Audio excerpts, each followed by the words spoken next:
What is up, y'all? It's your boy Anaki. Today, we got the latest Kagurabachi episode, chapter. Look at me saying things in a silly way. All right. So, chapter 120 of Kagurabachi. We're going to get into that pretty quickly. Just going to go ahead and post this in the Discord. And then we're getting right into the meat and potatoes. I've been very tired lately, so why this one's a little later. And, oh, and is that my precious daughter? All right. Also, if you're not reading Ichi the Witch yet, you might want to get into that. Ichi's just good times, good times, good times. Boom, boom, boom. Now, I feel like depending on how this chapter ends, this is a variable. We could get a very nice, simple volume close. Thank you, little baby. Also, my daughter has now decided she genuinely does enjoy the Teletubbies, so that's kind of cool. What up, Blob? See, you know what? It works out. I started way later than I usually would do a stream, and you actually get to be here at the very beginning. Boom. All right. Also, again, Mashiro stocks, if you've invested in them, you're getting closer to your buy date. I'm going to say this every single time. Your buy date or your sell date is approaching. Your sell date is approaching. This is a pump and dump scheme. You buy low, sell high. Uh, as we open up with him struggling and looking at the wreckage with the prince there standing. Okay. No, he did. Okay, he didn't squash the other Soga. What is this? Hey, what up, Mello? The space around him. Okay. Hold on. Let's see. Let's see what we're cooking with here, because we got the dramatic stare off. Hiroto Soga. His body, which contained Kurotsuchi, was the greatest achieved by mankind. The ultimate in sensitivity and strength. The highest speed humanly possible, further heightened by the directional gravity of Kurotsuchi, which boosts his acceleration.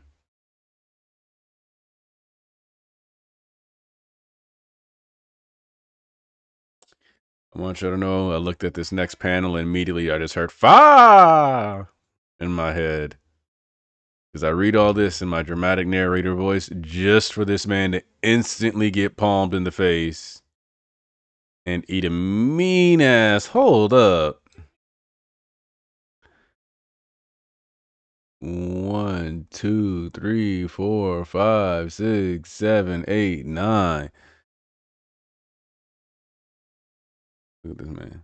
That's like 9 different hands. This man just ate a 9-piece combo to the gut while getting muffed. And what up, Tiger Plaster? Man, that's going to be a big oof 10-4. Over. Yep. I mean, one of the abilities is Centipede. We do hear that, so.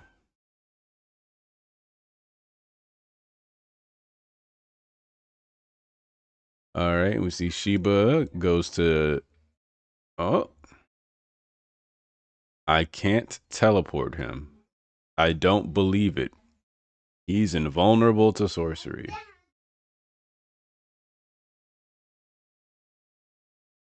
Oh. Look, man. See, right now, this is like that. I don't remember the name of that dramatic ass Naruto song that was like, oh, man, it's like playing Halo. You get to the screen, oh,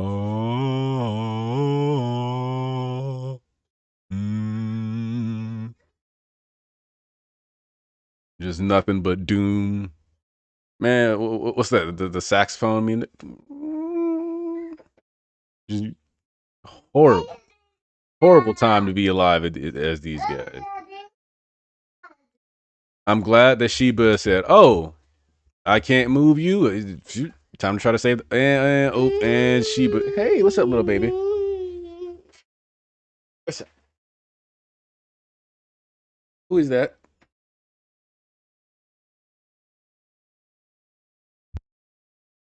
The microphone on, little girl. No, we have to have it on. No. And now Sheba gets to catch the 9-piece special. Man, in a world of chicken wings, that's great. In a world of getting your ass kicked, it's a terrible day.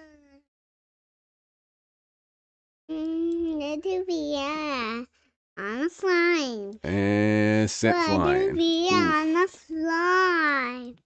These boys are sailing across the sea. Oof. That's rough. The tremendous energy of the Datsenseki applied to sorcery. Well, this is exciting. See, you're so cute. You're so cute. To be on a slime. I want to be on a slime. Are you singing? I want to be on a slime. Okay. Still, to catch Mashiro off guard with that surprise strike and totally overwhelm Hiroto and Shiba with pure strength and speed, it just isn't possible. There has to be some sort of trick. Yeah, bro. I don't know. Like that look on Mashiro's face as he sees Hiroto fly back, by the way.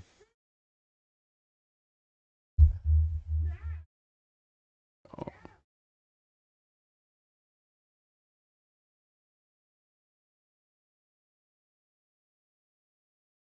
Precious daughter.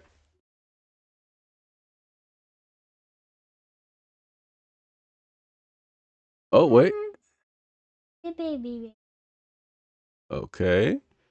There it is. The baby. This space, this air, it's toxic, isn't it? Hello, on the baby. Somehow he numbed our senses without us noticing it. The baby. That's why we couldn't predict or respond to his movements. Unbelievable. Based on a mere hypothesis, he bit through his own tongue. The microphone blew away.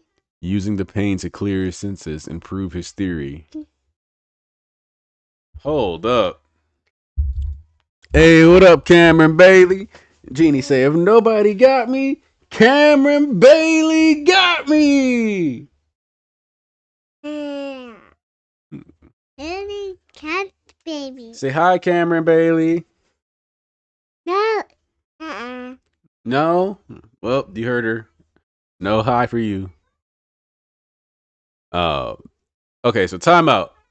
One of the things that I like about this is that all the like this aura farming that all the aura farming that this Soga clan member has been doing, right? This whole time.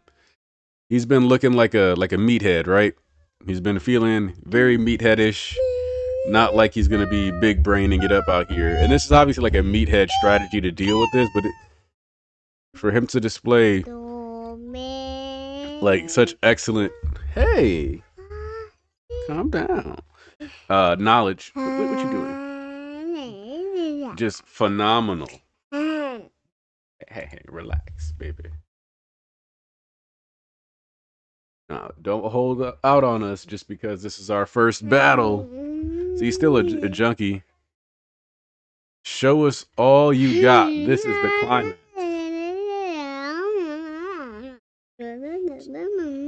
Superhuman vitality and regeneration. At least he's got it, if not the others.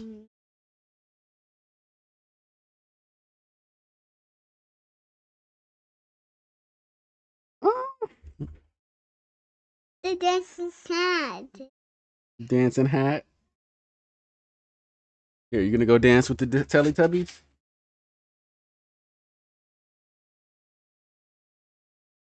I mean, she's watched JJK with me in passing, so don't put it past her. She's watched Dragon Ball Z at least twice. I have to make her look away during like The Boys and Invincible though. But I did let her watch Attack on Titan before she was 1. My kid's probably going to be a little weird. But that's okay. Uh, our sorcery doesn't work. Then we'll just have to physically obliterate him. All right. And then we see Mashiro do a Giga pressure zone. Because this is what, like 4 different angles? Mashiro, what are you? It was an honor to be chosen to work with you guys. I got to do just a little something before I head home.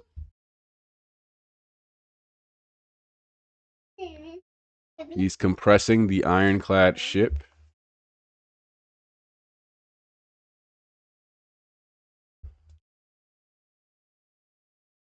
Let's slug him with a real big chunk of iron. Hold up. All right. See, okay. The I still have realistically 2 to 4 or 1 or 2 left arrow button presses before this chapter is over, okay? And I love that this plays into one of my favorite history and weapon innovation memes, okay? Which is that all throughout human history, our projectile weapons have just been us developing ways to throw rocks faster and faster and harder and bigger rocks, right? Or exploding rocks or of some kind. Like basically the idea is that we're just taking something simple and then launching at people as fast as possible. Because if you don't even need a heavy explosive if you have enough kinetic energy. So we're going to compress a ship into as small a point as possible and then use a gravity acceleration to fling a tiny but very dense piece of metal at this guy. And that is like, if it ain't broke, don't fix it. Heavy object move fast, make big smash. It's an all time human classic.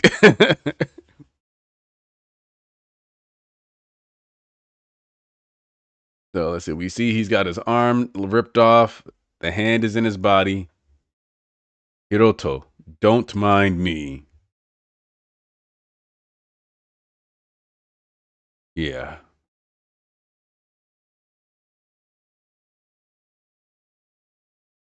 And then we got the gravity. Okay. So we're going to drop it on him. Apply gravity to him and. Uh oh. You plan to go with me? Don't be an idiot. And then we see Sheba pop up. This one's all for you. And once again, you see the centipede thing forming. But we see a massive. See, like I like the fact that we got the high kinetic output. It's gonna have fuel and stuff in it. Okay, I'll fix your show, baby. But he's not dying here. He's not dying here. But you know what? I'm gonna go fix my daughter's show, and then I'm gonna tell you what I think is about to happen. Because I don't want to be interrupted on this one. Y'all gonna be like, "Oh no, Aniki, why'd you say that?"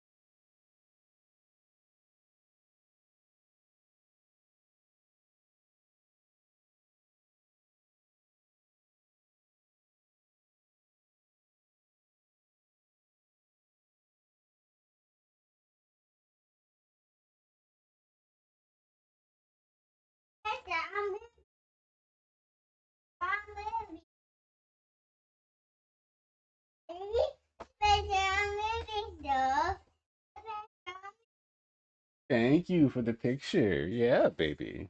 You're so proud when you take pictures. One of the most adorable things about you, little girl.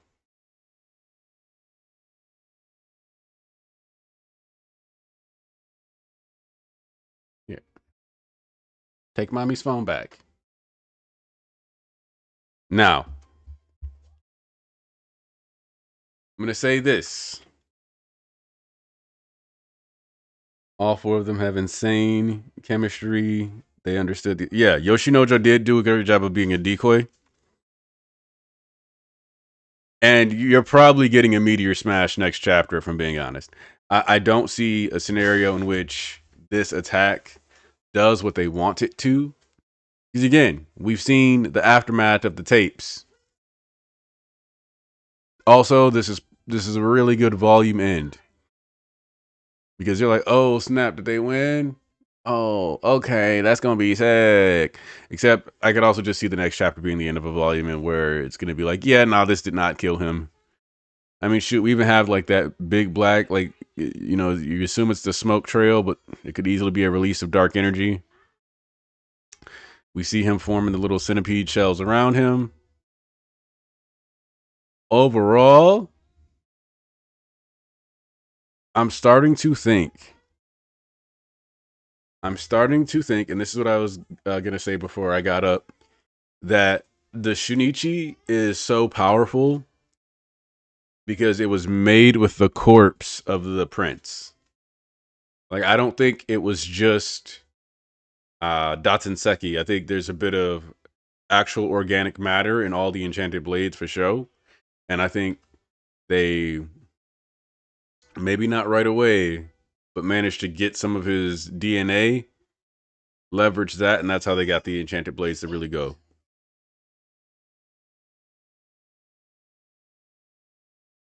Like, I think we might have the three of them die, or the Sogas die, and Mashiro's gravely injured, and someone else, Pinky Subaru Azami, shows up.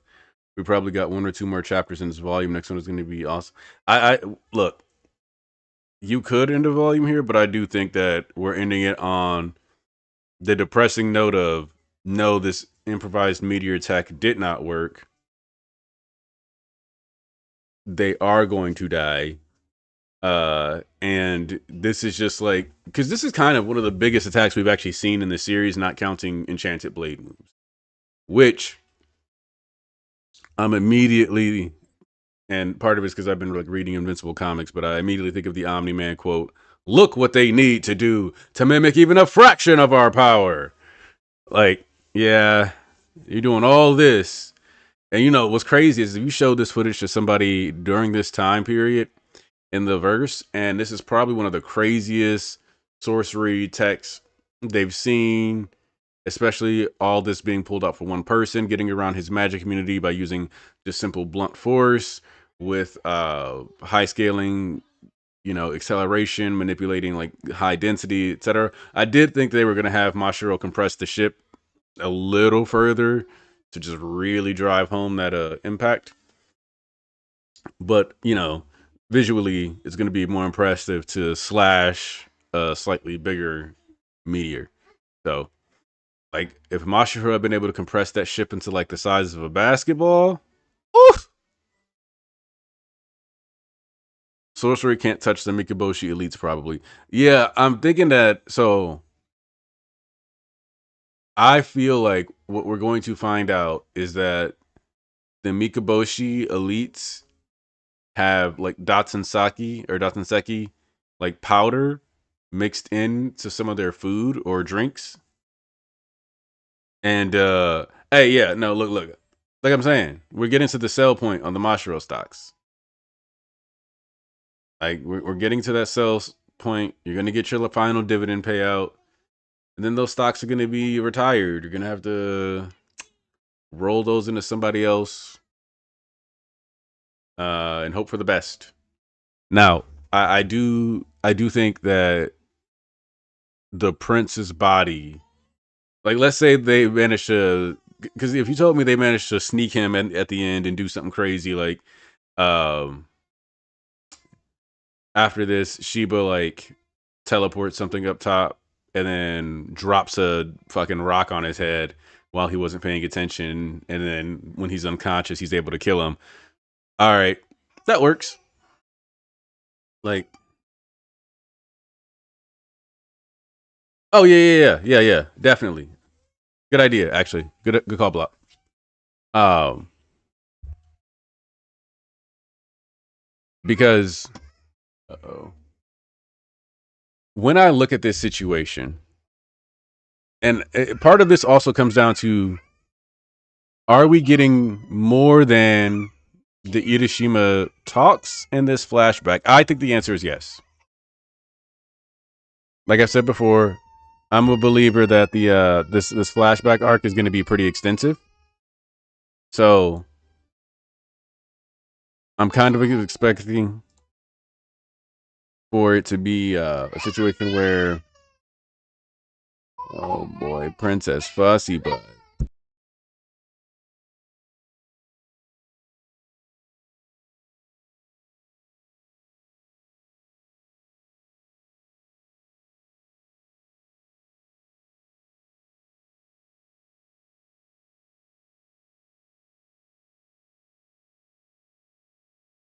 There's a crying child, so I gotta mute so you guys don't just get your ears blasted with that.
I am back.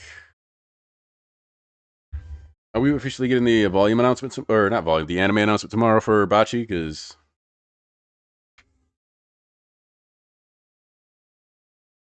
yeah, I think we got to go at least 3 volumes. Because to me, this first volume, this is the foreplay, right? Like, this is why the war starts. This is who we're going to be following into the war, all that other good stuff. But the second volume, I feel like, is the escalation of things, the development of the swords. For example, also the ascension of Akamura Soga to a renowned swordsman. Because even though he's good and we've had it established that he's actually like a better swordsman than most of the people, uh, it's clear that he's not like the renowned swordsman yet. And so, okay, good, because I'm curious if we get confirmation that that horse anime studio is doing this anime, we're gonna be in for a treat unless they just fall on their heads. Actually, hold on.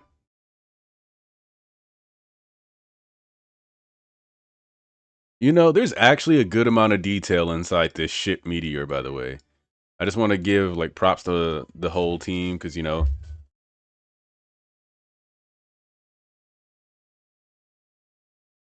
we got the mast is still visible. You got the little buoys that are on the side for life support. Just different exhaust ports, portholes. The ladders that you climb up on the side of the ship when you're going down for like servicing, and there's just a lot of actual detail left on the ship.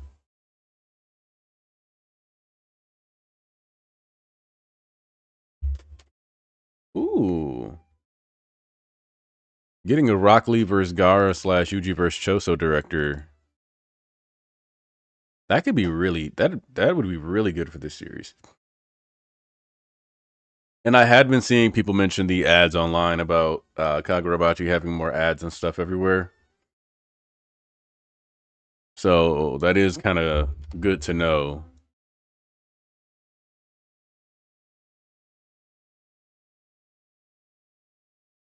Okay. And we basically have the confirmation on the studio.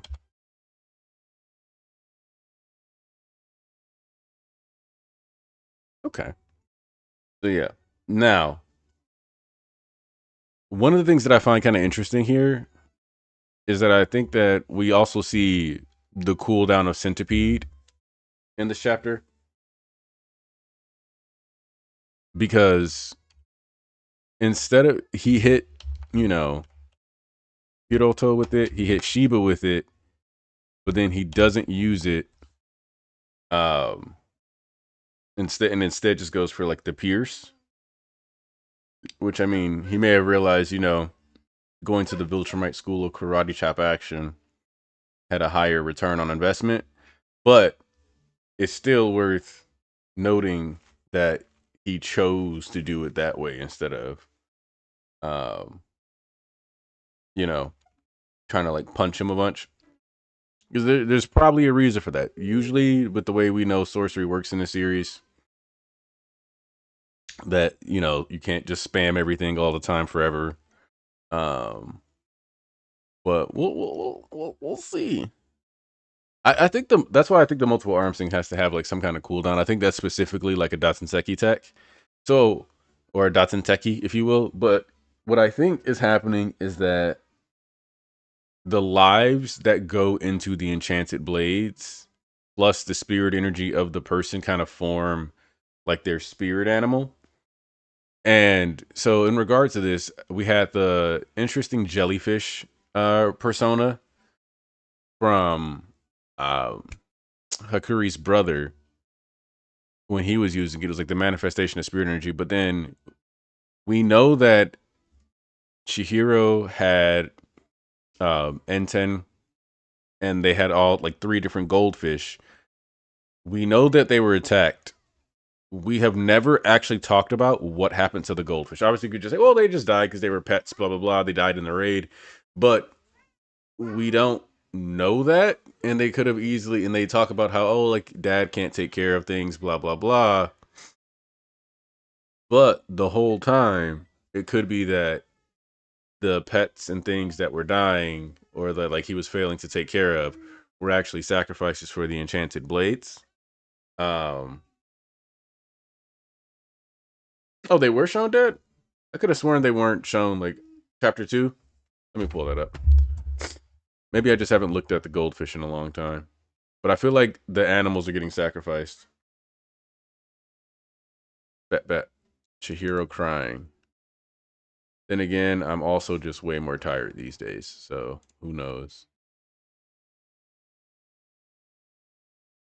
Like way more tired. Let's see.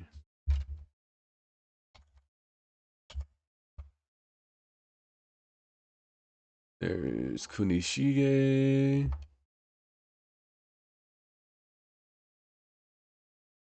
He's blacked out. Bleeding, crying. Hold on.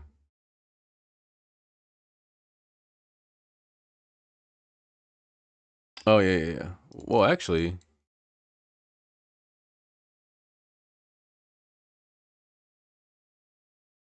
yeah, their placement looks weird too, though, because it looks like there's stuff around them. But why are they like covered in wires? It looks like. See, this shot is making me feel more weird about their death. But also, like to point out that again, Hatshaku is in this chapter, like on the second page. And then, so we were driving home the tree. Man, I'm telling you, this guy has to be. This guy has to be fucking immortal. Yeah, like there's something about that looks weird. It feels like that moment the N10 was completed or something.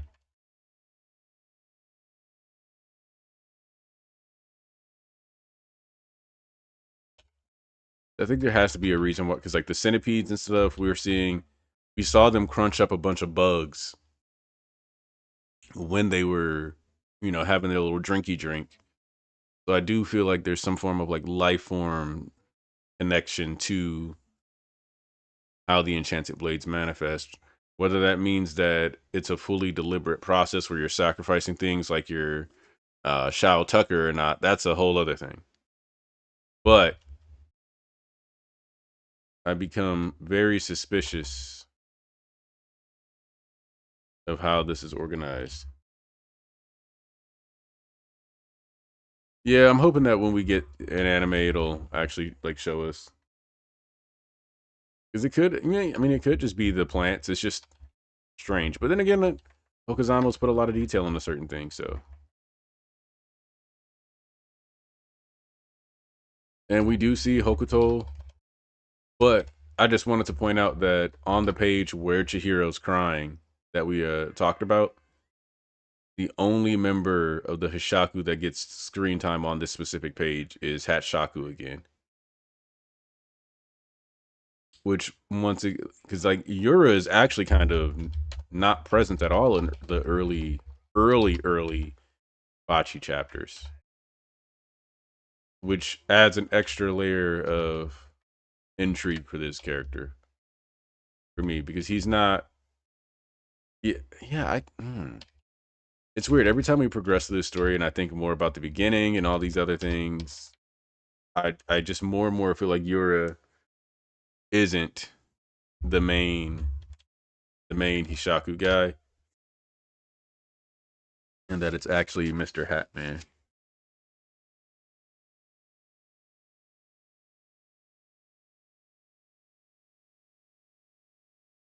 Dude, if Hiroto makes it more than 3 chapters, I don't know. It's hard to imagine it. It's really hard to imagine.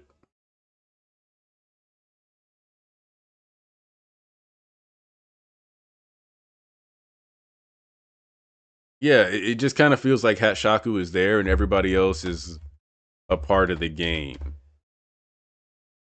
Obviously, like I'm not married to it. It's just what I think is most likely based on what we're seeing. And I just find it so because I just want to know why. Like obviously, the you could say that Chihiro's spirit energy is just manifested as the 3 goldfish because they symbolize the nurturing and the bond, blah blah blah, between him and his dad. But if there's one thing we all know is that when you're handling like a visual medium, right? Especially something like a manga or like a comic book, movie, TV show, whatever the case may be, you pretty much always want to make sure that when you attach something like this, that it's actually important. Like, especially if it's going to define how the main character's powers work, right? Because we know that enchanted blades are influenced by perception and thought. But if you're going to give Chihiro fish, and not even like, which obviously we could be playing into the Eastern mythos, right? Like, end of series Chihiro's N10 could be summoning dragons instead of goldfish. Like, that wouldn't surprise me. Wouldn't feel like it was out of left field. It's, yeah, the reflection picture is always, I've always loved that shot. Um, but it's like, the goldfish or the carp that climbs the waterfall, it becomes a dragon. So through the adversity, Chihiro eventually has like a more draconic thing. That's also why I'm not completely sold. Well, that's why I'm not. Actually, I was just about to mention Kurigume. That's what part of why I'm not completely sold on um, Cloud Gouger going to Natsuki. I don't. I kind of see, even if he's not using 2 blades, because that's the other thing about the enchanted blades that I find fascinating is that having a contract to 1 enchanted blade doesn't like restrict you from using another. Because we see, or at the very least, having a contract with Enten doesn't stop you from being able to use a Cloud Gouger, even if Cloud Gouger was broken, and vice versa, right? Like he was using. So to me, it kind of seems like the progression of Chihiro as a swordsman. It could be the Inten using components of the Kurigumo, and that would be the evolution of it. The, but I don't know. Yeah, that's basically what I'm hinting at. Is like the idea of them being forged together. I'm pretty sure I've even mentioned that like when we first got that chapter where they were building it, because he's either going to be because it's broken enough. So both of them are broken, and so what you would kind of have is depending on how hot you get it, obviously, and the refinement of it, is you'd be taking components from each of the blades because we saw the handle basically turn to dust. So the parts of Cloud Gouger that would be left over a broken handle, pieces of blade, part of the intents that are left with pieces of blade. So you could possibly get a slightly longer blade, and then combine the handles and the cross guards, and then that would give Chihiro a blade that was completely his own. I just think that if, and maybe it's because I also remember stuff like Tenjo Tenge, which the character in that show, um, he had like a dragon power that literally let him eat other people's chi gates, and it would consume their ability, so they would just lose their ability after a fight with him, even if he didn't necessarily like win clean. And so that progression, that swallowing of other powers, is if you can't, and it also gives Chihiro like a clear power clip, so that way we don't have to go, oh, is the Shunichi nerfed? Is it not? Like,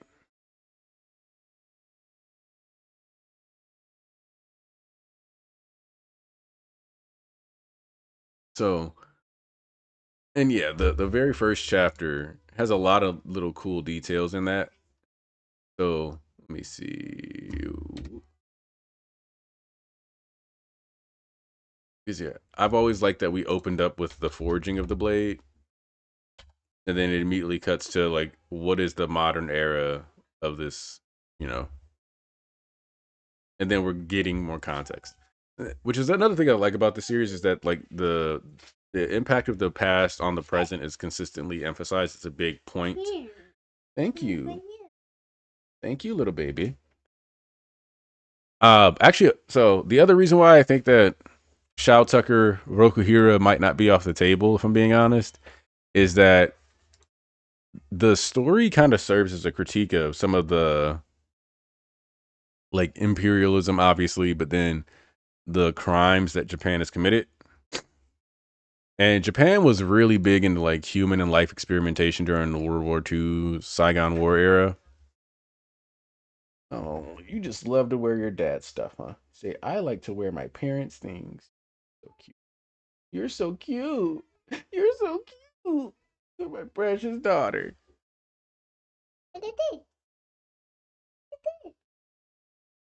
Say, Dad. I'm your dad. You can't call me Dove.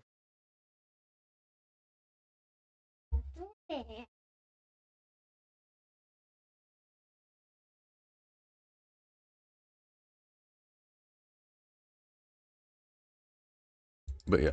It's upside down. Upside down? Okay, baby. It's upside down.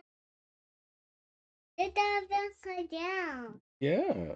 Now it's right side up.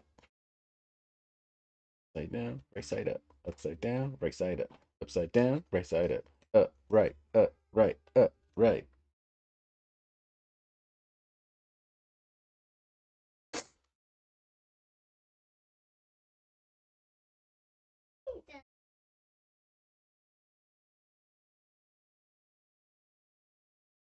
Oh yeah, like, and that's the other thing too, right? Is that I saw somebody reading the first chapter of Kagurabachi on Twitter the other day. Like I just saw them post, and they were like, "Oh, corny dialogue aside, I'm interested in what the story is giving me here." And I do think that I think that might have been like the. I wonder how critical people would have been because Bachi was heavily memed back in the day.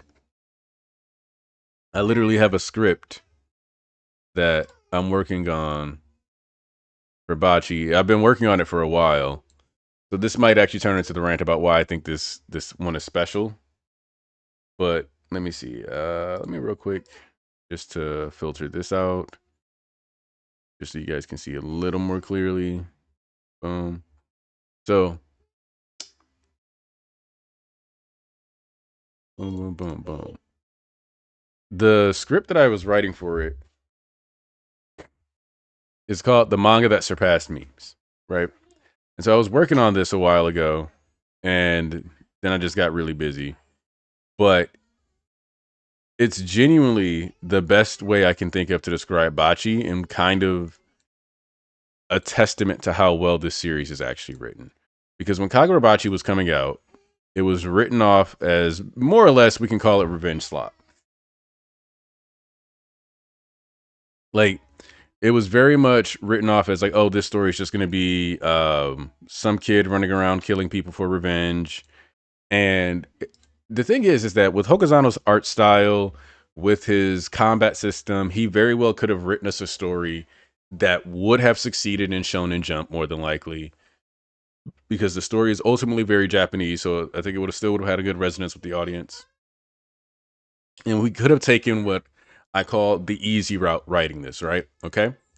So we could have taken this really easy route of I'm gonna be largely superficial. We can just spread out the enchanted blades here or there. Um, we don't even have to worry about like the complexities of the history of the enchanted blades. We can just make it be, yeah, there was a big war.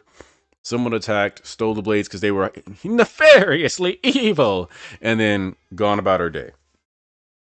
Like that's what we could have done with Kagurabachi, and I think it still could have succeeded. I don't think it would have some of the passion and the fandom that it has today if that had been what we had done, but it probably would have just swapped that over for just like a stronger meathead fan base and a bit more power scaling discourse.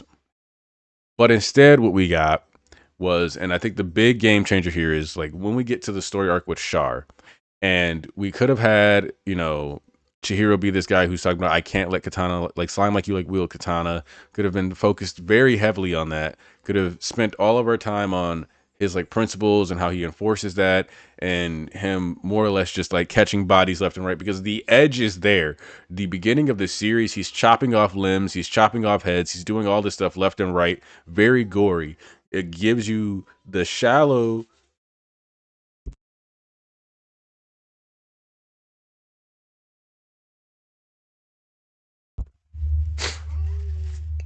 hatred satisfaction to like drive home action and give you him a reason to fight pretty much anybody that we throw a sword on, right? Anybody who has a sword, we have a reason for Chihiro to fight, as long as that person is technically a bad guy. But with the introduction of Char, who kind of works as a mirror for Chihiro, where Chihiro has the enchanted blade, he has this gift, he has this power that many people would like to use, many people want to use, and they want to influence the world, make themselves more powerful, more influential. And that's same thing with Char, right? Except Char has a healing power. She has the ability to regenerate, she can save lives. Like how if you wield the enchanted blades correctly, you can save lives, but her power is a bit more on the nose in this regard. But because of that, it's also seen as more exploitable. So she's treated as a resource. And the idea is that Chihiro does not wield Enten because it is powerful or because he's seeking that ability, but rather it is the idea of protection, of enabling the safety of others, in healing the scars that his dad created, but also the ones in his own heart, through recovering those blades and ensuring that the legacy of his father is not tainted. Now, I'm sure some people will be like, well, that's still kind of sloppish, but now that's when we move into the execution territory, because we immediately follow this arc up with, after the Sojo arc, with the Rakazuchi, the Sazanami family arc, where we get Hakuri, who is in the same position. The reason why Hakuri gets the storehouse sorcery and the Iso is not only because he's supposed to be, just the next generation, the next big patriarch, to symbolize the change within that family, but it's also so that he functions as another mirror or foil, however you want to look at it, to Chihiro. where both of them have the legacy of their parents' power and responsibility in their hands, and it is on them specifically to redefine how the world sees these families, sees these powers, and what they do with them. Whereas the previous generation of the Enchanted Blades were leveraged to create war crimes, cause calamity, and then were postured up as heroes or heroic with the illusion and lies of the Japanese government. Chihiro, who is at odds with the Japanese government at the time of the start of the story and the discovery of the Enchanted Blade, actually and sincerely is making moves to make the world better as best as he can while doing the dirty things. And he's not pretending to be a hero, even though he's more heroic than the people who actually participated in the war, because they hid the truth of what, Akamura Soga did. Chihiro's not lying and saying his dad didn't create the Enchanted Blades. Chihiro's on a quest to destroy the Enchanted Blades to ensure that they do not get to do what they did previously. Similarly, Hakuri takes out the entire Rakuzuchi. He ends the fucking 100-year human trafficking festival that was happening.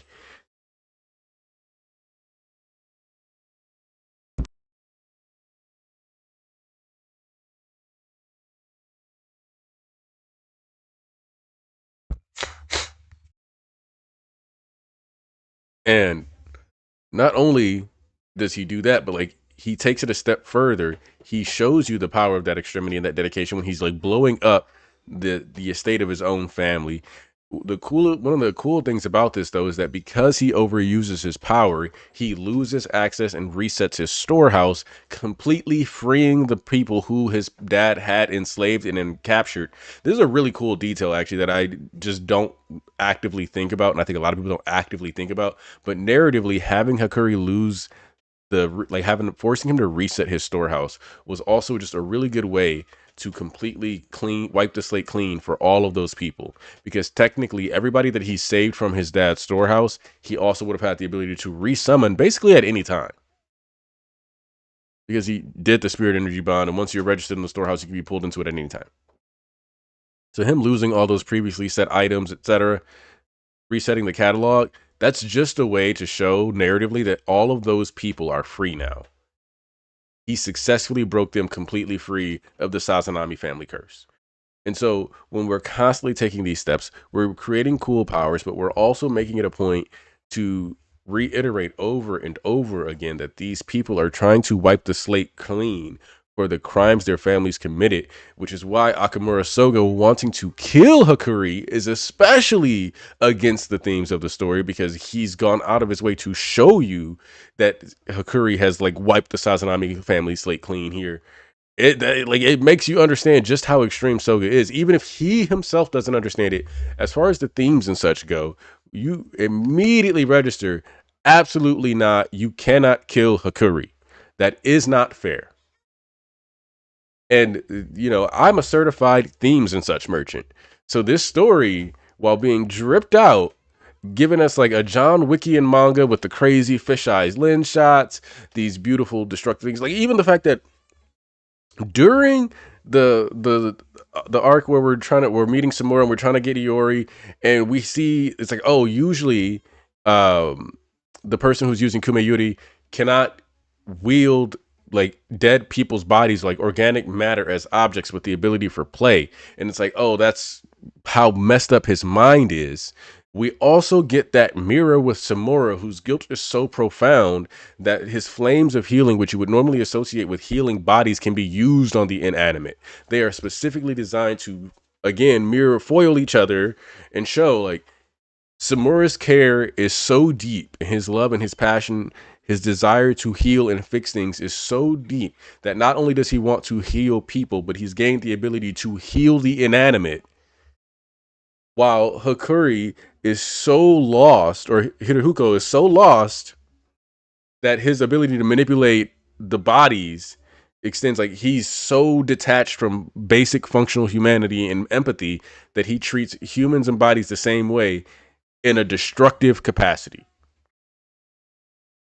And the fact that you get these not only with Chihiro and trying to figure out their swordsman style, the way they want to refine themselves as killers, the way they develop, the way that they're both child soldiers. Yes, you get those with them, but the fact that we can get these mirrors succinctly placed upon these characters throughout the story is actually brilliant.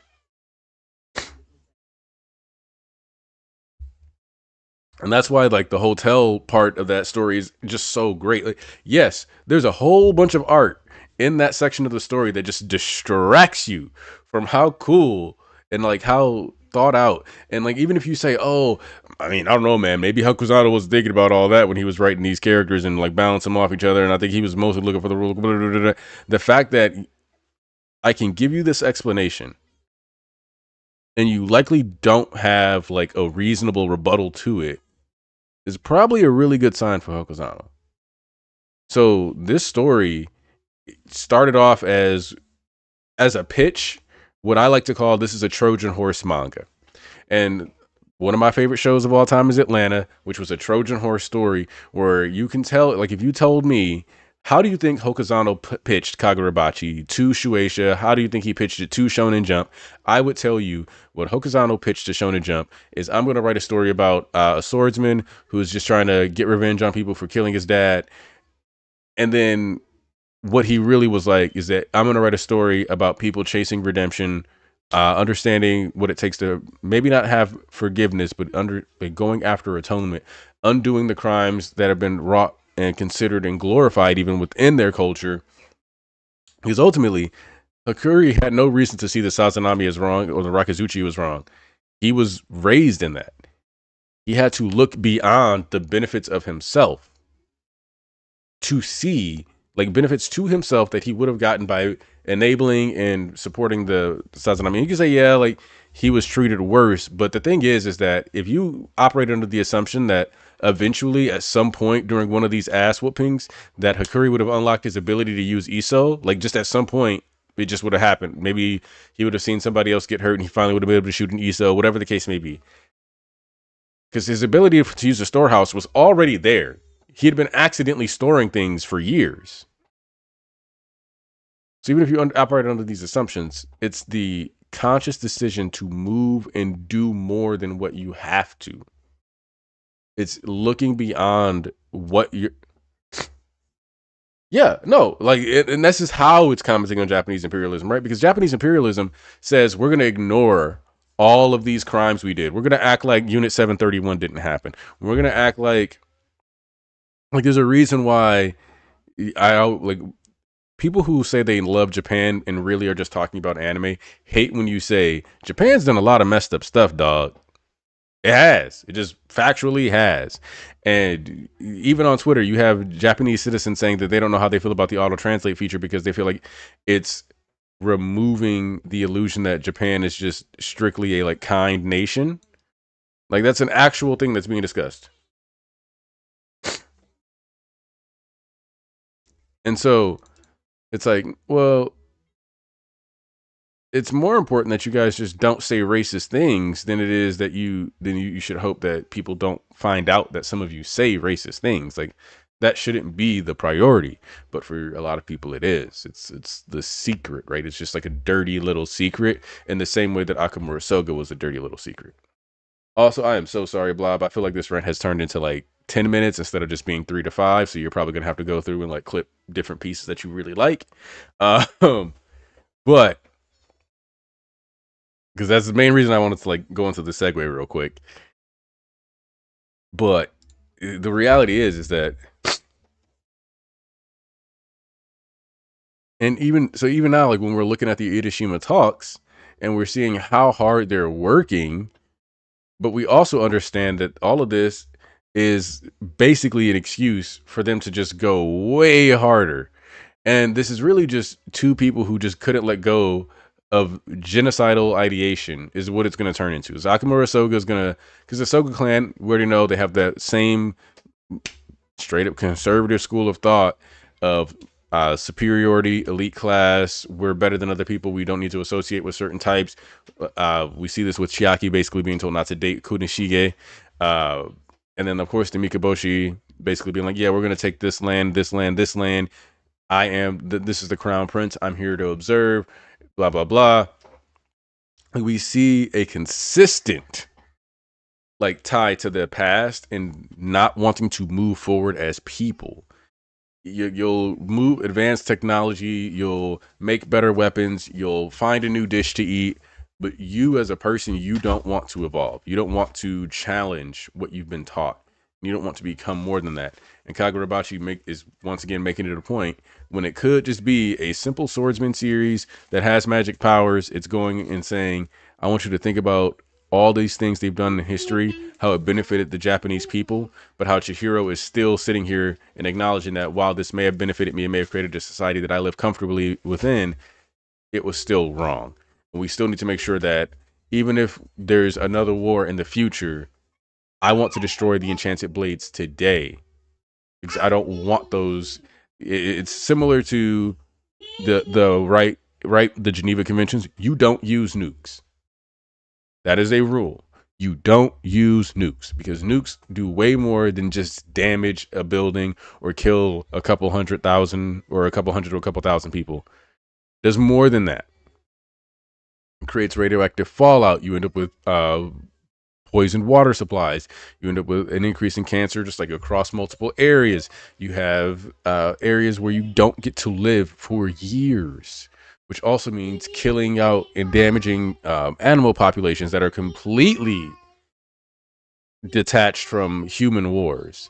The level of impact that you have on not only the society but environment and the world itself, you have to take that into consideration. The malediction on the island, like it never really stopped. Like the flowers that bloomed from his spirit energy are still there today. The Shunichi is 100% a nuke parallel, and he didn't have to take it that far, but he did because it's important to him and it matters to him, and that's how he views the world and wants to communicate. It's raw art, and obviously there's always going to be people who think the curtain is blue in every story and it doesn't matter and it was no foreshadowing.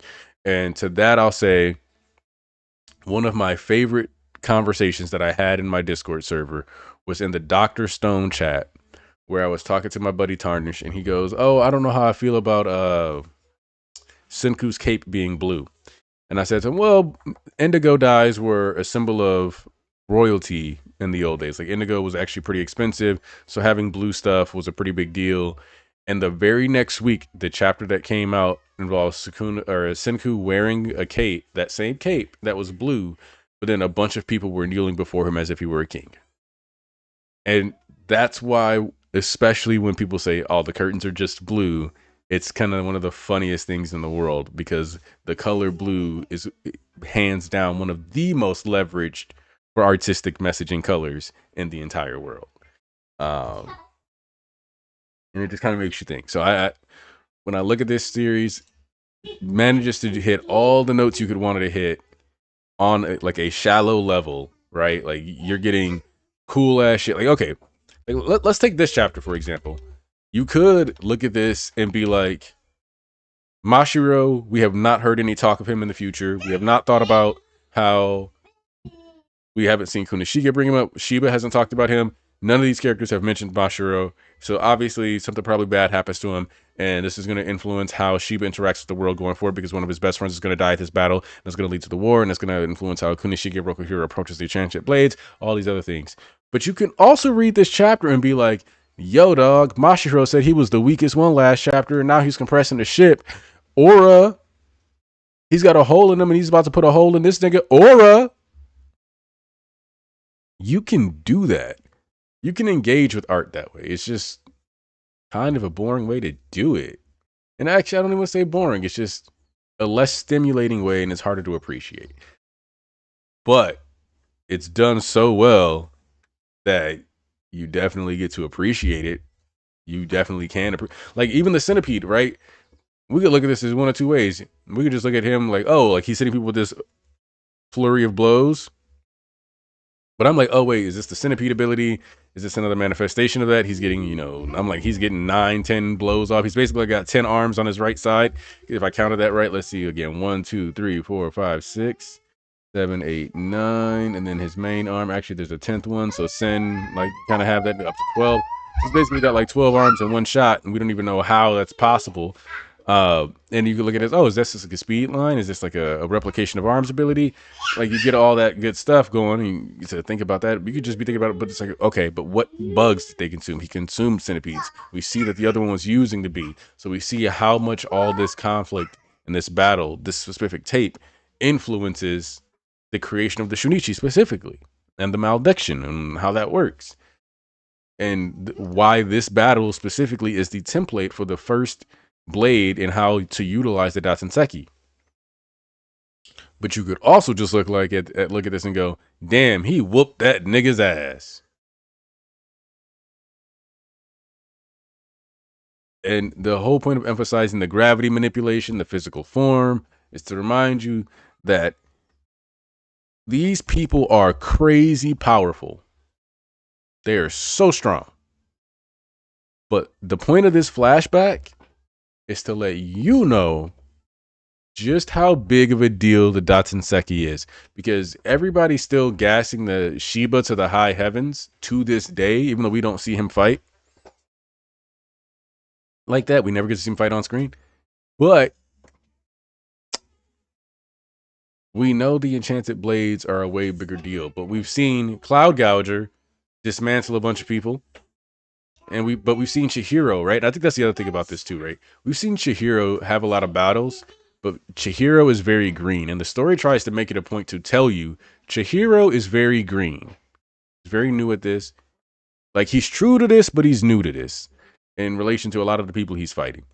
And so even though we see Chihiro defeat people and we're like, oh yeah, Kuro Shred is sick, all these other moves, uh, Nishiki, the way he applies it to his eyes and all these other abilities for enhancement, the way he utilizes Aka and like stored the flames of Suzaku.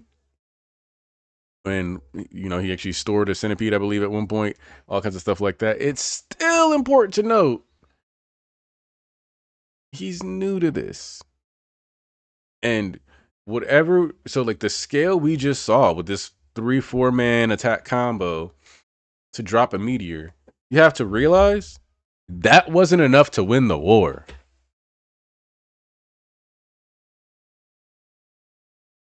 I'm gonna say that again.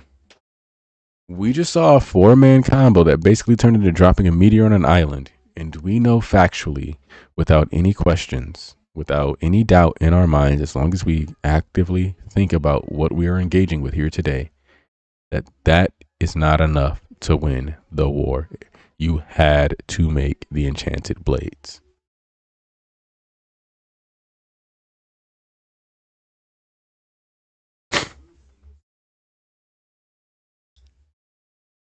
That's kind of crazy, right? Like the meathead in you is like, oh man, this is really exciting.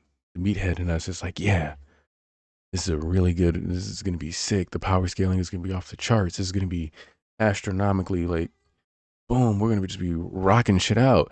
And you know, like Lucas is saying in here, shit like this was an average Tuesday during the Seitei War.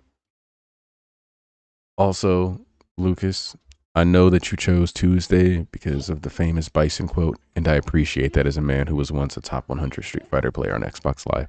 Got to get that flex in. Always got to get that flex in when I can. Um, Now,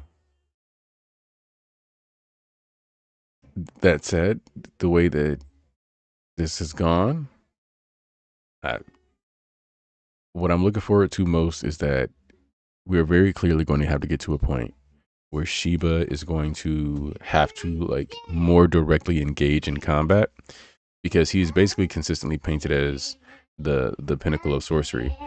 I was actually a guy main. This was during Street Fighter 4. I was like a top 100 guy player in the world and like top 70 in North America. Um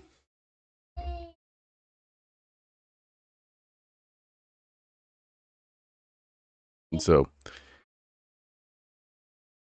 you got it. Okay, you're wearing pants. Good. Um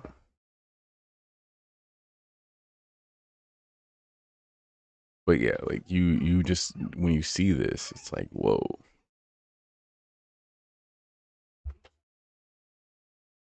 And we know that these guys have to get put in the dirt. But this is another thing that I'll say that has been actually really good about how this arc has been handled is that when I say keep in mind Mashiro is going to die, it's also because I mean I got to make sure I remember. I don't want to be like like because this character is done well. He's fighting for his life. He's struggling. It's like you're watching him try to overcome these hurdles,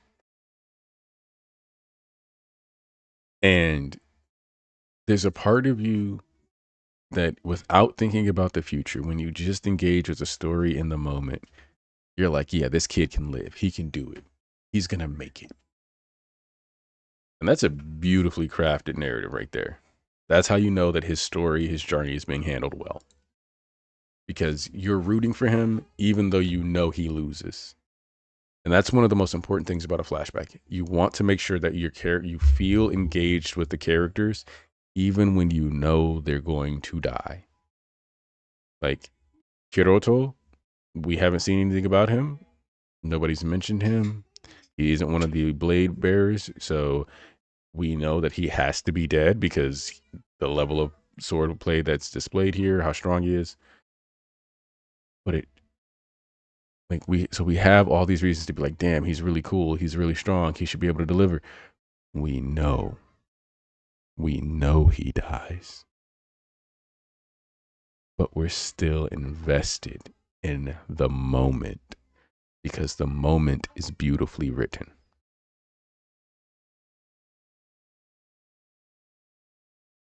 And then as far as RU sorcery, it's really hard to tell. And the reason why I say that is because we see the centipede tracks, right? And so we could look at it as like this centipede replication, but I don't think that the people of Shikoku or the Mikaboshi, I don't think their sorceries are as strict as we see with the people of Japan. And the main reason for that being the Datsenseki. I think their sorceries are obviously all sorcery is like tied to perspective and how you want to utilize it, but I think their sorceries are far more heavily tied to concepts or replication of traits like the centipede. So for example, insects have tough exterior shells, they have exoskeletons, so I think that helps them with the durability. I think him being able to replicate the centipede like arms, just because they've got multiple, 100 plus. I think all of that stuff influences his power, but I don't think that's his only power because when you're immune to magic, I mean, unless we find out that insects in general have magic resistance, but I think it's more likely that the consumption of Datsenseki allows, like, they have like actual Datsenseki in their body, and that's absorbing magic or basically negating it, allowing them to function without that. So I think that Datsenseki changes you and that it becomes less about your strict sorcery and more about how you handle your spirit energy. Like your spirit, whatever your spirit animal would be. Like Tenri, to me, Tenri is very important for manifesting that jellyfish.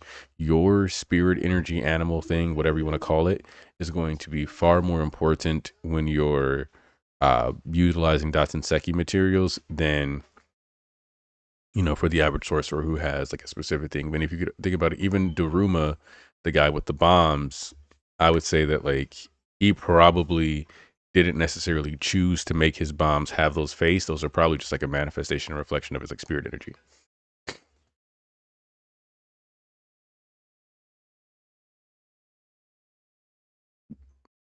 Actually, that is a good point. I do think it's entirely possible that that's some form of Datsenseki radiation.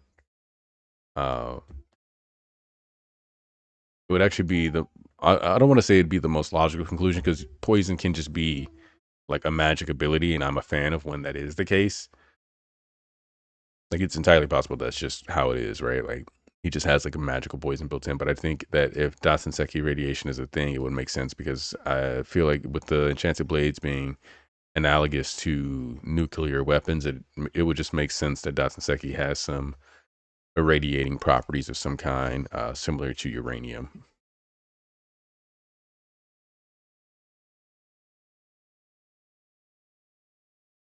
And then, oh, hey, I don't recognize the name Connor Bolger, so welcome to the chat. The recent chapters are starting to show the moral dilemma of the blades and ultimately what Soka did with the malediction. Yeah, um, the moral complexity of this conflict, because you always do have to say, like, you have to take into account the trauma that the people of the Mikaboshi experienced, the fact that they were confined basically to an underwater slash underground island prison where normally when you think about people who are like on penal islands or prison islands and things like that, they at least can look at the ocean and dream. But seeing the ocean while living with the Mikaboshi would have meant drowning and dying hundreds, possibly thousands of feet below the ocean. There was no analog or functional freedom metaphor for them to look towards. There was no sky. There was no shoreline. There was no mouth of the cave. There was no mountaintop. Just a ball under the ocean, and the knowing that, like, the idea that if the ball ever opened, you would probably die. Genuinely, no concept of freedom was given to them.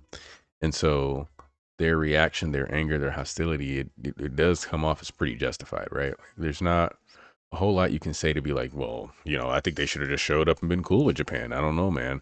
Like, that was 1,000 years ago. Yeah, nigga, I was in a shoebox last Tuesday. Every time someone farts here, the air quality drops for the next 7 years. We, like, think about that. Somebody farted on the island. That shit wasn't blowing away. It wasn't like, oh man, it stinks for 30 seconds, it's gone. That shit stayed in the air for like a solid 5 minutes every time, even the lightest farts. That shit might have been like a full blown felony. Farting in public was probably a felony.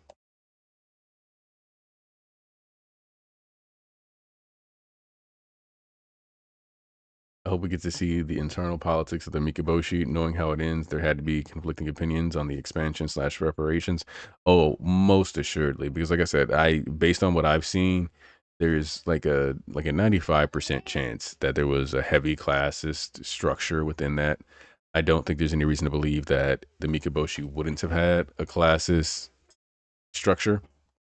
So when you factor that in, it's like undoubtedly there were people who were probably like, I don't care if we invade this. I just want to stop living in a rock under the ocean. I don't need them to kill everybody. I don't need to take everybody out. I don't need revenge. Nigga, I just want fresh air. I want to eat something other than crushed bugs. Because you gotta think, you're sitting there, you're eating crushed bug soup for decades. And a nigga comes up to you like, all right, we're finally going to the surface and we're doing it to fight. Nigga, I finally get to see something other than this musty stone, and you're talking to me about fighting. We eat real food first. Y'all been sneaking magical transmissions. I heard they got McDonald's up there. Something called a cheeseburger. I don't know what it is, but it's made with a grain product, and I've only even read about bread. I've never even seen bread before. We have tales of bread in the ancient stories. I've never had bread, bro. I've never had beef. I've never had lettuce.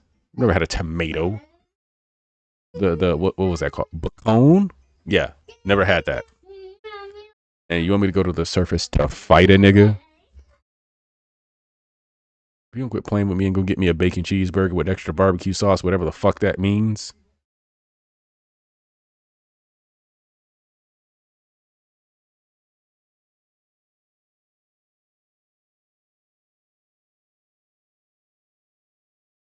Look at this Yoshinojo's eyebrows. Rather thin here. Oh, yeah, those are kind of special. It's funny because usually I hate like when people have weird eyebrows, so I should have caught that right away. Yeah, does kind of look like he's got a bug in his eyes. Yeah, just for the record, this is just like a really random aside, but Mia Goth's forehead makes me uncomfortable because of how often she doesn't have eyebrows. Like when people don't have eyebrows, it really throws me off. It makes me uncomfortable. I'm anti like some people like instead of eyebrow phobic, I'm not like eyebrow philic, but like please have eyebrows. It makes me deeply uncomfortable when people don't have eyebrows.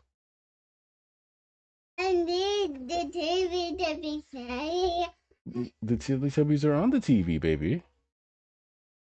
The TV to be land. Yeah, Teletubby Land.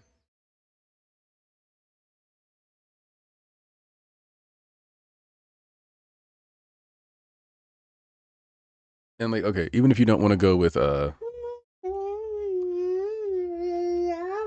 your grandpa was fighting demons, bro.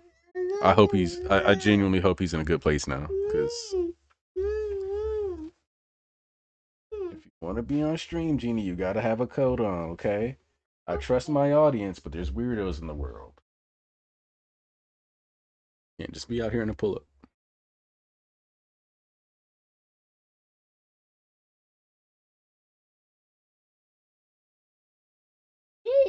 Daddy, is this stuff? Is this stuff?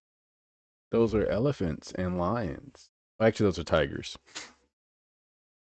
No, flamingo. Oh, it's a flamingo? I'm pretty sure that's a tiger, little dear. Like 85%. And by 85%, I really do mean 100%, sir, that that's a tiger.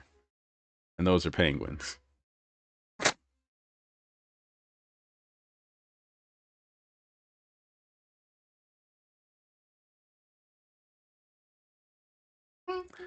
But I am hoping that we eventually get to see the offensive side of Shiba sorcery because we've seen a lot of sorcery have like 2 to 3 components to them. And we've yet to get that with Shiba. Outside of like when he stomped that dude's foot into the ground and just like high speed movement. So I'm waiting to see like the actual offensive spell.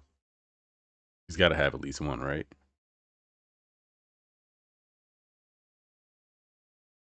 The I will say the fact that Iryu actually said "uh-oh" is something that I'm like, okay, there's a chance he'll take some damage here.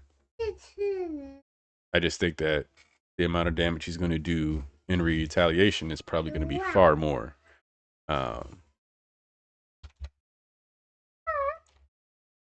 what are you doing, little girl? So fun.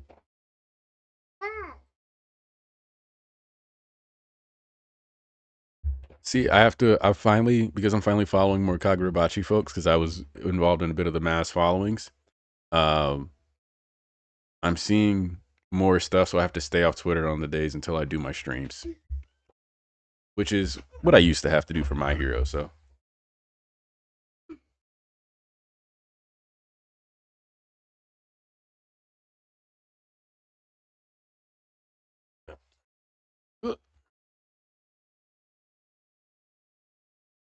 look, I feel like when we finally see this is the thing, right? Is that current Shiba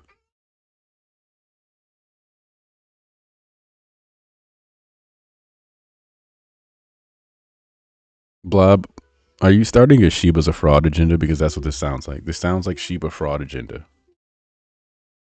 Like if Yura is only calling Shiba the pinnacle of sorcery because both Mashiro and Hiroto are dead in the current day, then Shiba is basically a fraud. And what I was gonna say is that Shiba is kind of glazed up the same way that Kakashi was getting glazed all the time. And I mean, you got to just take that how you will. Oh, okay. Somebody who started an anti-Shiba agenda. I mean, look. If we find out Shiba's a fraud, you want Miss Money? All right, let me go put on Miss Money for my daughter real quick.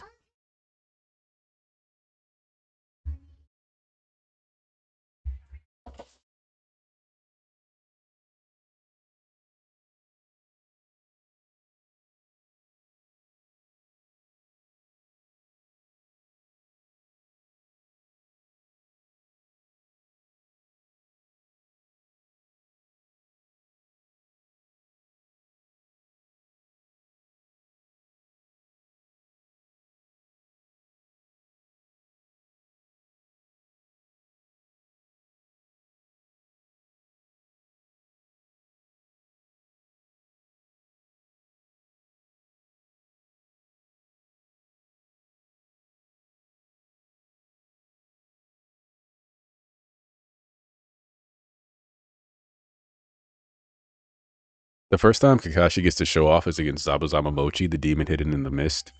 Uh, and well, I guess to actually say what the first time Kakashi flexes, it's like, oh, he's fighting, the Team Seven. That's whatever. Like they're getting, he's a Jonin. Cool.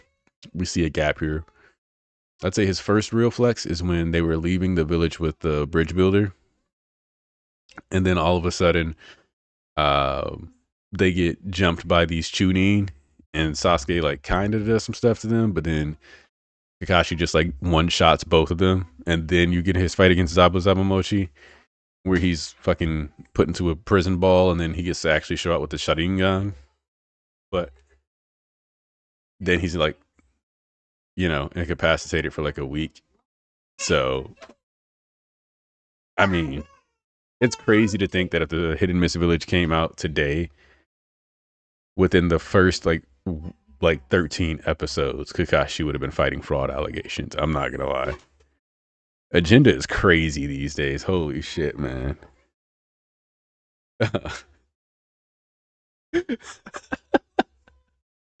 Kakashi would have been put on fraud watch after using a Keke Genkai that didn't belong in his body. It would have been like it would have taken like 14 episodes for the fraud watch allegations to start. And you know what? I do agree. There is no shame in not being on the level of Ari or an EV user. At the end of the day, if you can successfully use Datsenseki, you're just automatically you're just instantly boosted to like the fucking um near like top 5% of the verse just off being able to survive using Datsenseki or having an enchanted blade, basically. Oh man. Okay, so as a person who was in the first agenda piece Twitter group chat, I genuinely can say that One Piece fundamentally shifted how people engage with like power scaling stories and stories. And the reason why the agenda piece chat even was rolling is because of an extremely popular theory called ZKK, or Zoro kills Kaido, back in the day. And like I would just be like sitting there watching people talk about the stuff, and I enjoyed it. I was kind of like a shadow in that group chat, but the amount of stuff that like people, because it's basically all the root of all of this, like the true root of the modern agenda based era in fandom discourse is Zoro fans. Um, Zoro fans were the beginning, because like you have to understand the level of like convoluted bullshit that ZKK fans were on, bro. Like there was a picture um of fucking Zoro eating ramen out of a bowl with a blue dragon on it. And they're like, you see, guys, this is once again like, and this is just like a random color page. And like, see, this is Oda hinting at it. He's telling you, he's letting you know in advance. You guys are gonna feel so stupid. You're gonna feel so stupid for doubting us. That bowl of ramen symbolizes how Zoro is going to eat Kaido's entrails after he chops off his head while he's in dragon form. It's all but confirmed. It's over.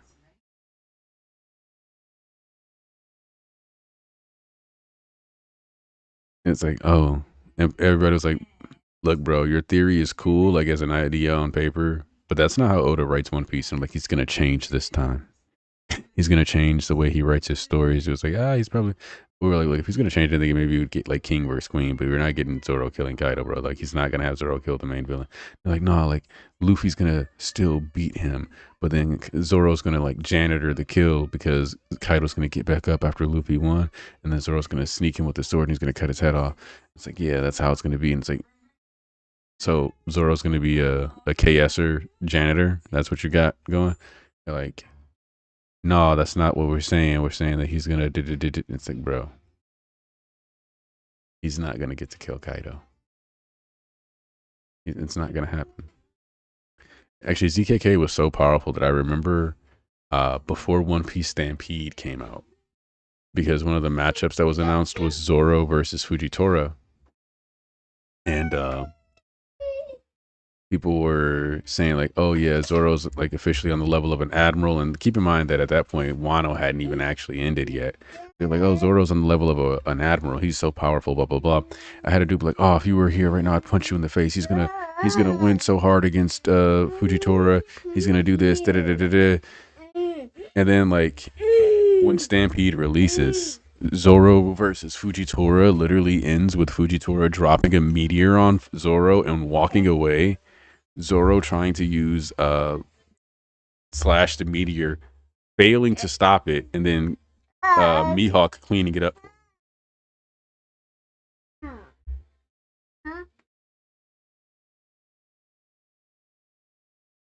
Let's go.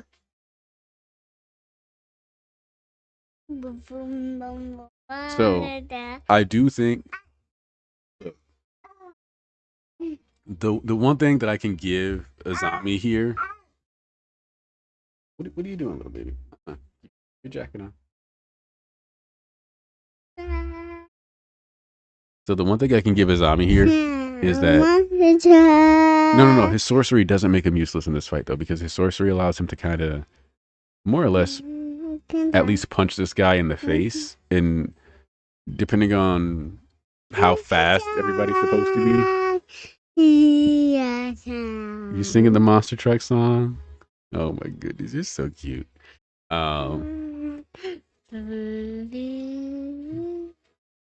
But he would be able to maybe like actually land a blow, because his sorcery is the only one that doesn't get turned off, right? And depending on how the anti-magic ability works, technically if the coins land and then they get activated, there's a chance that Azami sorcery would have some usefulness here. And he might be able to stimulate blood clotting and not let Shiro bleed out in a ditch. I mean, there's some stuff that's possible that he could maybe do.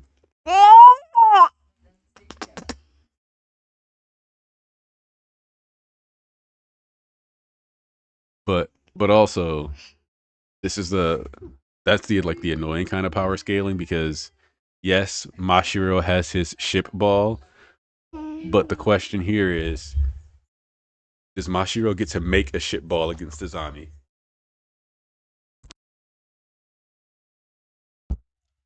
And in my opinion, Mashiro doesn't. I don't even like, he goes to compare, like if you put them in a fight and you have the ship there and Mashiro starts trying to make a ship ball, Azami picks up a rock and throws it at him and beans him in his fucking head and then punches him in the nuts, and that's the end of the fight.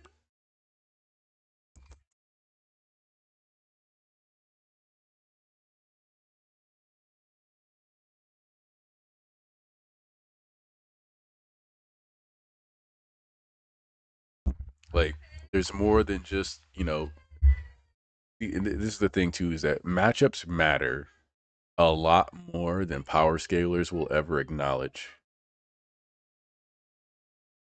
And what I mean by that is, like, let's take, like, in this situation, Azami likely just, I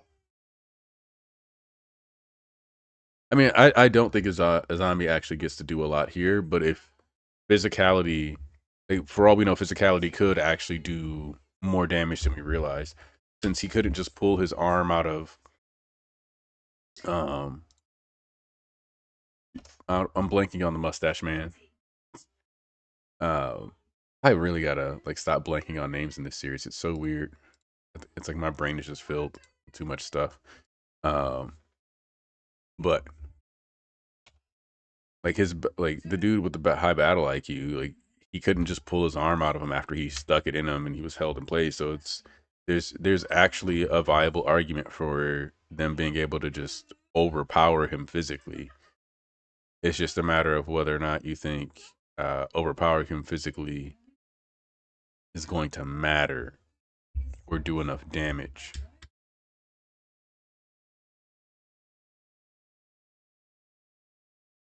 Yeah, that's the other thing too. Is that, like Zami genuinely is probably one of the most unhinged sorcerers we've seen in the series.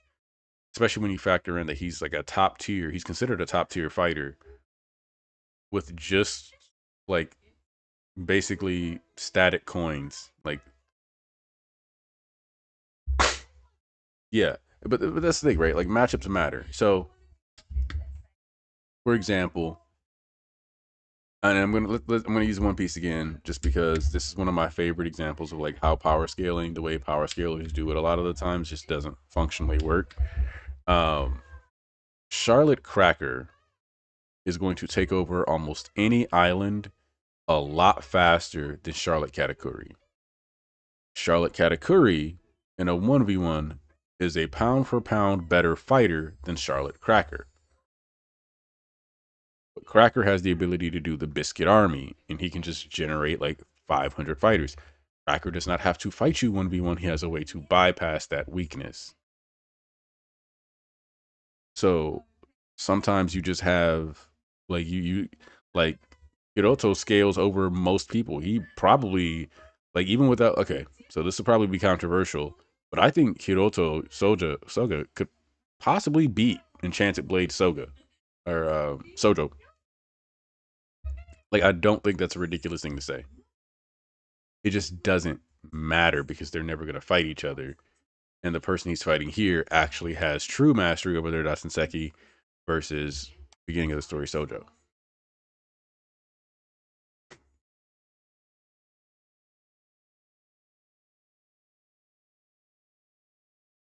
But yeah, yeah, and that's the thing, right? Is that I think that anything that we see Yoshinojo do here, Azami could do, and because he has that medicinal thing, I could see him like shocking his senses back into place right away, or not even being impacted by the dulling in the first place, like never even getting poisoned by the air. Similarly, Azami would have the ability to then do that to his allies and make sure they stayed on point. But so there's value in him being there. There's some extra utility. And we haven't seen Yoshinojo's sorcery unless I'm crazy. I don't think we've seen his sorcery in the past couple chapters. So he might still have an ace in the hole that we just haven't seen yet. But we haven't seen it, so we can't speak on it. I, honestly, if Hiroto had lived, I kind of. It's hard for me to say that he wouldn't be the strongest, especially because we've seen that people constantly level their sorcery up and get stronger throughout time. I do think that at this point in time, Hiroto is supposed to be the strongest, though, offensively at least, because his sorcery is largely an offensive tool.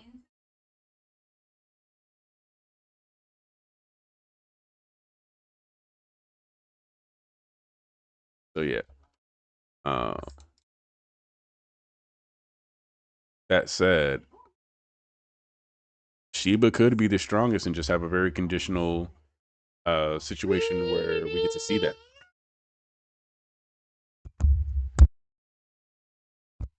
I'm always a fan of gravity powers, so it actually hurts that I know Hiroto's getting packed up because we're probably not seeing anybody else use gravity in the series, or at least not for a while. But I'm always a fan of the gravity crush, always. Yippee yippee. Yeah, Yippee yippee. yippee yippee! You're so funny, little girl. Yippee yippee. Let me see.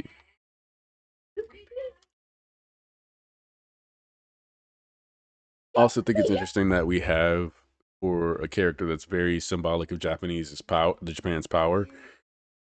He basically has like a black sun in his background. So, like, his power is basically summoning the symbol that people associate with Japan, land of the rising sun, or Nihon. And so he's summoning like this black sun behind him, which also shows like the support of Japan, its people, etc.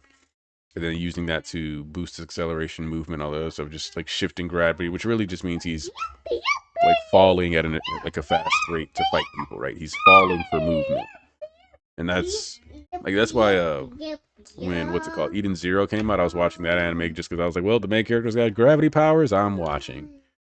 Uh,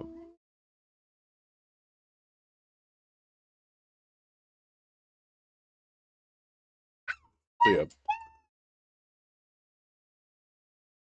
very curious what Yoshinoto's power is going to be though, because him just like eating this is either him being, late Giga Chad, or uh, he's going to have like a healing ability, but we don't know. Uh, it's hard for me to imagine the Soga clan actually having healing powers, but they have future sight. So it's not like they're not an anti-utility power clan. They just sometimes their main one is this giga powerful offensive ability. What you doing, little baby? Big hug. But yeah, I think I'm gonna the rap stream there, just because I think we covered pretty much the entire basis of the chapter and then some. Um, have fun editing, pulling what you want to pull for that clip blob.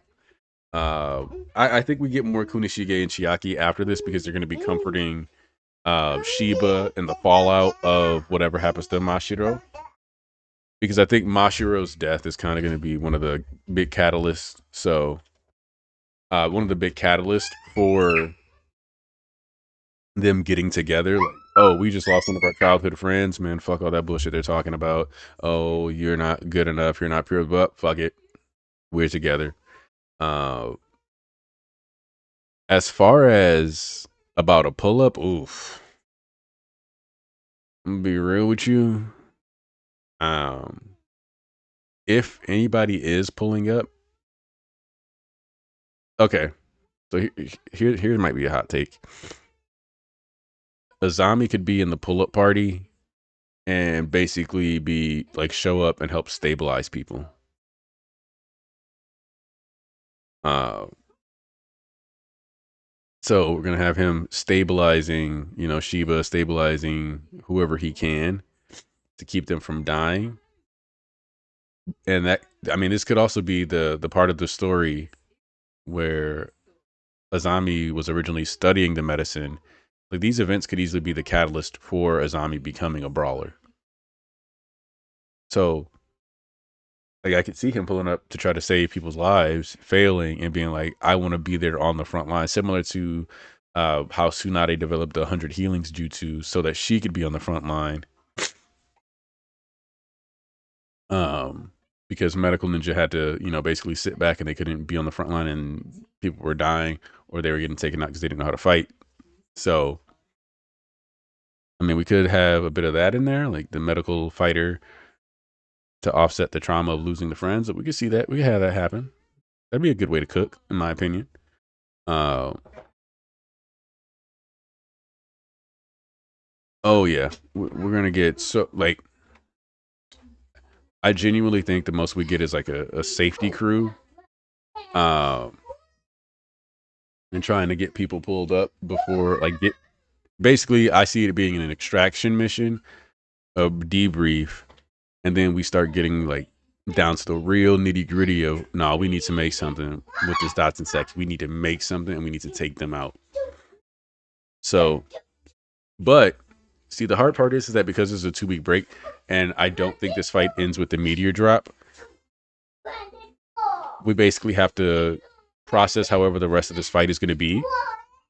And since I do think this fight is eventually going to have to be, are you like putting people down? I can see it being him blitzing Mashiro again, um, putting Hiroto down, Yoshinojo going out, and then basically disrupting Shiba like mid teleport, but like losing track of him with the damage, and Azami finding him, and then like basically the audio being like, "You're the messenger. Make sure you tell them what we're on." So, especially because we're on a 2 week break, so um, I have no idea if there'll be a stream next Sunday or not, because I don't know what I would stream about. Because the entire magazine is on break. So, well, actually, hold on. Let me check.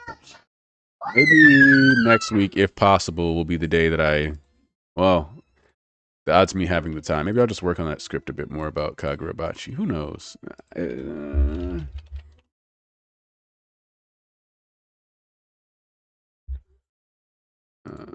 When is more coming out?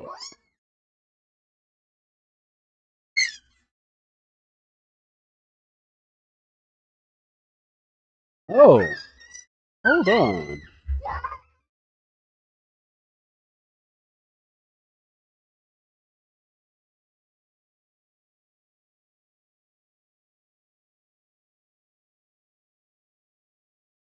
That actually might be what we end up doing is a bit of. Let me look at the calendar real quick. Make sure I'm seeing this right.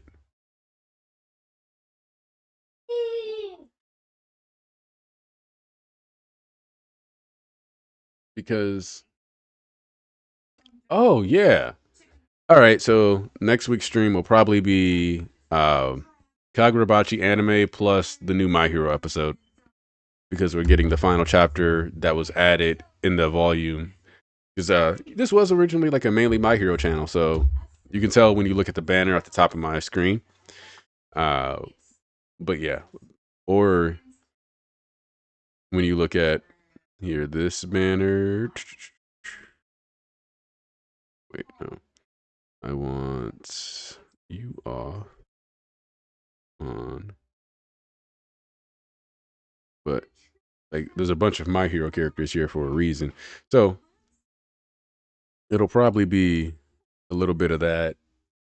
So it'll probably just be like a anime. I don't want to say anime lately because that's a show that I used to do with some of my friends, but it'll be something more like that, I think. So it'll be probably a bit of My Hero more and Kagurabachi, just because we have some studio announcements. Maybe I'll pull up some clips of the horse racing show and we can watch those and think about which scenes we want to see with that level of intensity or something like that. Because you gotta always think about which scenes you want sandbagged and which scenes you want them to go put their whole animation of scene into. And I think that's something that a lot of people, because people often when they discuss products or shows or production cycles, they want like every single thing to be the heavy iframe, like impact frames, all that other good stuff.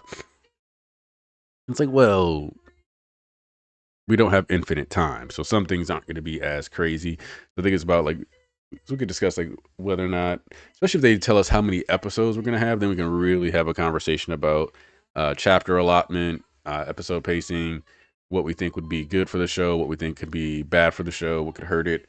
Um, I'm gonna be real. I don't memorize most voice actors' names in anime because I'm bad at like remembering. I barely remember like voice actors in English stuff, so it's not even like a just an anime thing. But yeah, it'll probably be a bit of those two things. Uh, so really just like an anime medium love. Shoot, we can talk about Invincible too. Why not? It'll kind of. I guess it'll be like a media lately stream next week, more than likely.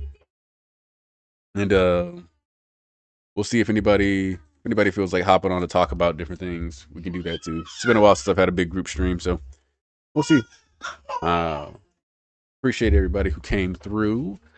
I gotta go to the loo, and then this time I'm gonna go to the laundromat and I'm gonna pray that they didn't have a power outage because that's what happened last Sunday after the stream. I went to go do laundry and there was a damn power outage, so I did not get to wash a lot of my clothing. Um, Dude, Invincible had a crazy good season. I've been like reading chapters of it just to like get the whole story. Um, and the boys too. I've been watching the boys this season, so that's been solid. Yeah, appreciate you guys for coming through. I look forward to seeing that finalized project blob. When you get all your Bocce Avengers video together, post that either in the Bocce Bros channel in our Discord or in the self promotion, whichever one you'd want to put it in. I just want to make sure I get to see that for sure. So appreciate everybody that came through. You guys take care. We're out of here.